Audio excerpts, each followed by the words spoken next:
Sì, possiamo iniziare. Per chi... I think we can start. For those of you who don't speak Italian, there's interpretation into English and French. We also have live web streaming. So if you want to send the link on to any of your friends, they can follow the meeting as well. And also this event is going to be recorded. So the streaming will remain in the archives. And we'll be able to send you out the address for that so that you can share it and download it. You'll also be able to download it with English interpretation. And so it can also be shared abroad. It'll be in English and Italian. There's interpretation into French, but I don't know if there's going to be a recording of that. But English is the universal language for science and technology now, so that should be enough. Sergio will be leading us today. He's a friend who I've known for over 10 years now. From when I started working as an environmental activist. And I'm here today to try to express the desire of so many citizens. Thank you. Thank you very much. I'm Sergio Ferraris. I'm director of Qual Energia, that looks at renewable energy sources, the circular economy, etc. This is going to be very tight today. We have a great deal of speakers. So I would ask all of the speakers to be as succinct as they can. Today we're setting out the Ecofuturo project.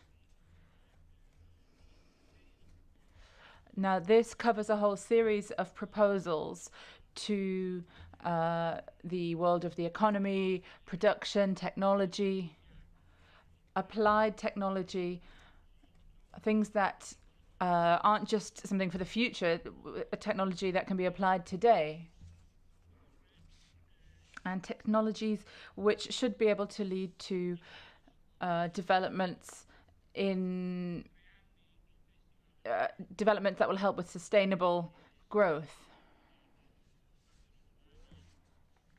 Jacopo Fofo and Michele Lodi already a few years ago set out these technologies to the future several years ago and set out how sustainable they were, looking at our production systems, our lifestyles, and a healthy economy hand in hand with work and jobs, which is also important.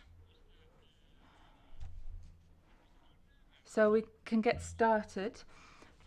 I'll give the floor once again to Mr. Dario Tamburrano to introduce a few points and to tell us a bit about where we are.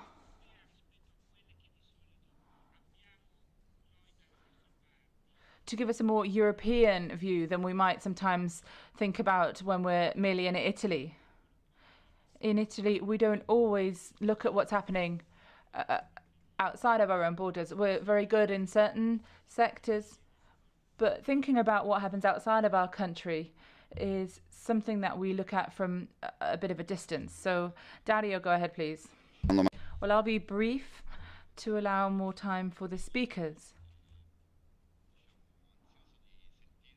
Partly because I'm very keen to hear what they have to say.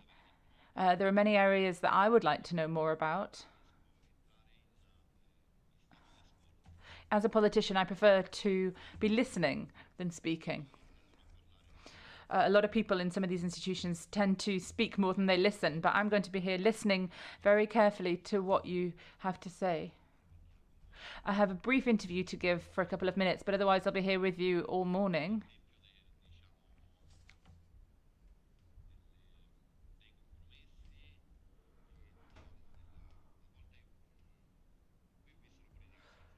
Here, I've often seen quite schizophrenic policies. There's everything and its opposite. We have to recognize that the Parliament and the Commission have huge capacity, ability to plan a possible future. And there are legal legislative proposals that are very forward-thinking. Sadly, however, when they're discussed in Parliament, when they're set out in parliamentary reports and in the Council with the Member States, the ambition that we see in some of the proposals, some of them are ambitious, not all of them, but those that are ambitious, and even those that remain ambitious in Parliament discussions, tend to be stifled by the Member States. So there's the good and the bad. When I came here, I saw the initial legal proposals about energy. They were talking about energy security, resilience, energy transition. But at the same time, in the exact same proposals, there was stuff on fracking, gas transport, new fossil fuel infrastructure. And we see this schizophrenia every day, the struggle between trying to make progress and also maintain the status quo.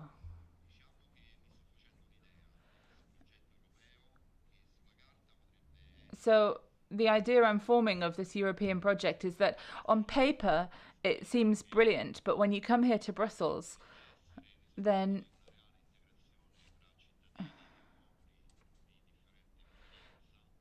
you see that when we're trying to take inspiration from citizens that come from different countries, but we also see the influence of the economy and industry, and that tends to stifle the will of the European citizens to an extent. Having said all that, at the moment, the EU is one of the continents that's produced the most advanced progressive legislation when it comes to renewable energy, citizen protection, consumer protection, fighting climate change, etc. However, sadly, objectives don't always lead to concrete policy, as I said. We could certainly do a great deal more.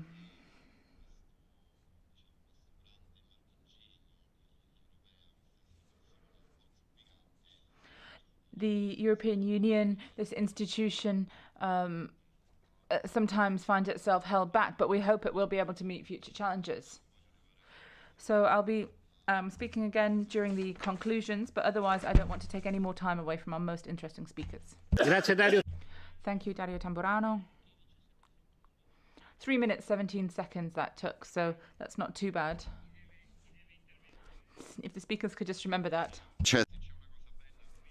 Well, one of the things here is that speaking time is always very short, so we're all used to communicating our message in a very succinct manner, and it's a very good thing to learn, actually. Perfetto. Grazie, Dario. Excellent. Thank you, Mr. Tamburrano. His words are true. As a journalist, I've seen what's been done in recent years by the EU. A lot has been done, but not enough. The EU has been extremely attentive to economic issues and issues relating to production manufacturing, but in my opinion, less so towards social issues. If the EU wants to survive, I think it's going to have to make progress in this area too. I'll now give the floor to Fabio Raggiolani, who is the co-founder of Ecofuturo, and he can give us some more introductory remarks. Again, Fabio, be as brief as you can, please. Ben arrivati. Welcome. Thank you all for being here. I'd make a few thanks now to save us a bit of time later on. First of all, thank you to Dario Tamburrano for being here. Erika Seidita, who works with Mr. Tamburrano, she's been very helpful. And I'd like to thank everyone who works with Dario. For the Almanac Secchi, we all know how much work he's done. Jean-Pierre Millet, who's helped us with the graphic. Sergio Ferrari, who's also worked. Alessandro Fondolini from the travel agency, who's helped us in organising the travel arrangements. You all know how courteous he's been. You've all received this, which is called the Almanac of the Ecofuturo. Every year, we had this white paper, and it's become an almanac. It's something that that's very important to us. You can download it into your app. There are lots of different ways to share it. Sauro, can we start the video from Roberto Carotenuto? I'd like to thank him as well for his help.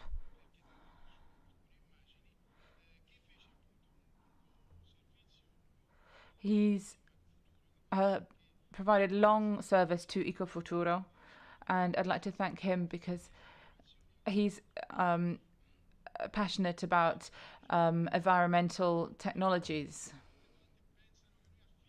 A lot of people think that we're hoping technology will be able to provide responses that should come from other sectors as well, but that's not the case. However, we do need eco-technologies if we are going to provide responses. However, we need a change of attitudes as well, a change of cultural attitudes. We have to know that the basis of our knowledge are not something that can be taken for granted. Things that for us were normal are changing. Everything that we learnt at school that's deep within us is going to have to change. But in order to do this, we're going to have to apply ourselves differently. It might take a bit more time, but I think that we can do everything we need. We need all of us. We need all of the citizens who are listening in the on the web streaming. We need creative ignorance. We need people who are open to solving these kind of problems with innovative solutions, which will apply to individual eco-technologies.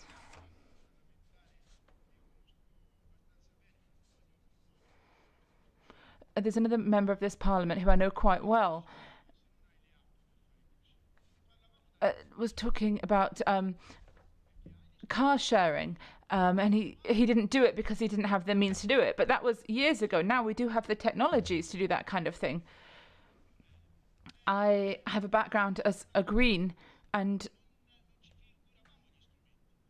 we always had hope, but we didn't think about the kind of instruments that would be available to us. When we first heard about photovoltaic cells, the idea of energy, we thought it was a kind of anarchic energy, but it's not. It's innovative. We didn't have any idea that energy could be entirely renewable, and that opens up infinite possibilities for the future. Every new piece of environmental technology opens a new door. Oh, sorry, I have to sit down for the camera. Okay, no problem.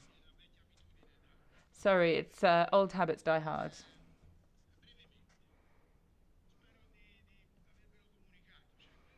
I hope I got my message across. The things that we're going to hear about today are hope for the future. The entrepreneurs who are here to talk to us today put their hearts and souls into what they're doing. They're risking everything, not just in financial terms, but themselves, because they believe so profoundly in what they're doing. And hopefully this is leading to alliances and new links. We're looking at links with health, for instance. For example, one speaker is going to talk about health and what health means without chemicals. You're going to hear about something from Gianpietro Zunta, who has a fundamental contribution to make.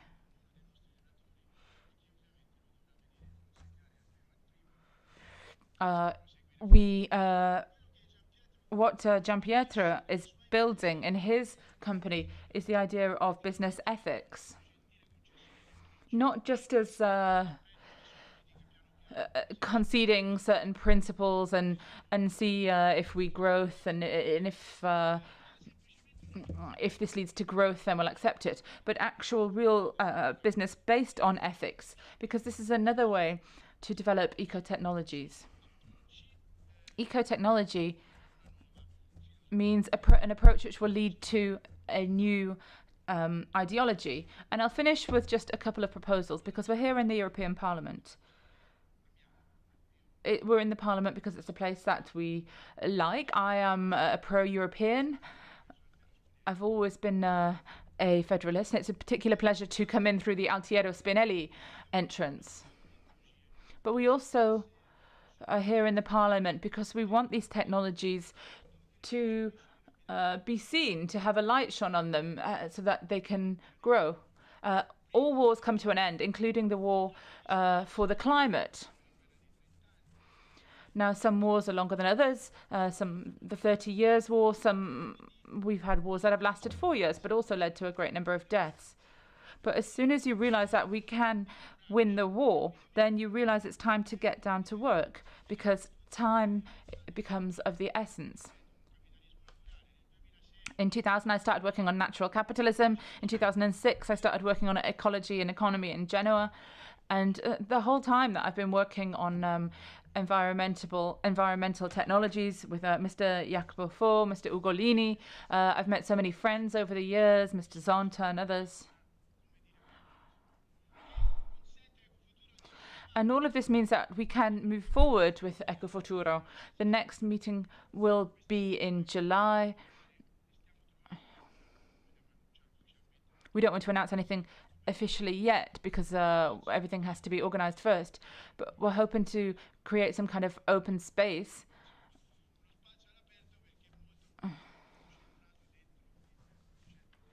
because we want to focus on agricultural innovative evolution.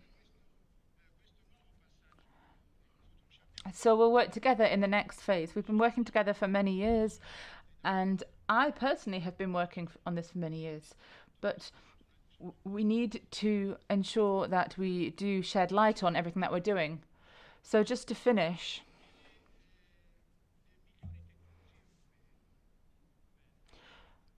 the best European technologies, the BETS, must be implemented consistently and rapidly in order to ensure that they can help us to build future environmental technologies.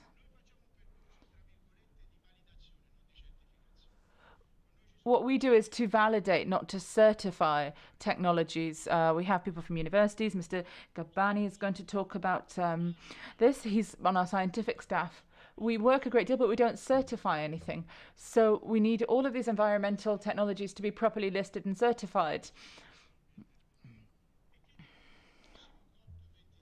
And we'll ask for the next COP23.